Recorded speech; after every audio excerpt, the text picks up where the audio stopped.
केलवोड नेटोयतात. नियाळा कादार कसलें फेस्त समारंभ आनी परब येतोच आमचे पयलें मन जाता कसलो रंग वो कशें नेटोवया, कितें आरमासांव आमी घालतल्यांव हें बसून दुडवांचो हिशोब करता.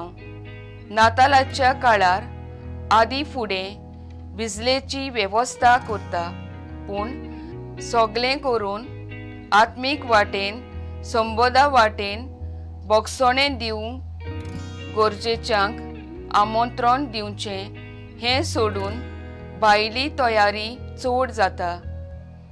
भाग्योन मातयो धर्मशास्त्राचें आनी फारिसेवाचें जिवीत तांच्या मुखार दवरता.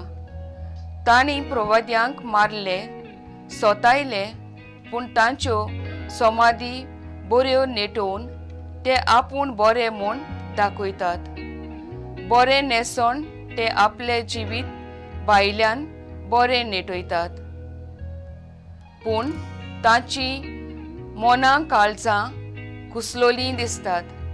आमच्या गांवच्या पात्रोनाच्या फेस्ताक वो फामिलीच्या समारंभाक आमी घर नेटयता, पूण ओत्मीक वाटेन कसली तयारी करतात. ओतमो नेटोवंक ओतम्याच्यो दोयाल कोरन्यो वेव्हारांत घालून ताचे प्रमाणें चलुया.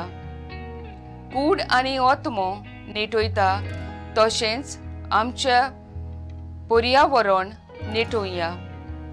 आमचे आशेक लागून झाडां कातरून रान लासून आमची प्रितूम आमी नाटाक केल्या. शिमिटाची शारां बांदून पर्यावरणाक जायते नुकसाण केलां. आमची कूड आमी आनी ओतमो नेटयतात तशेंच आमची प्रितूम झाडां पेडां नेटोवया. म्हजो थाराव म्हजे सोरभोंवती एक तरी झाड लावूंक वावुरतली.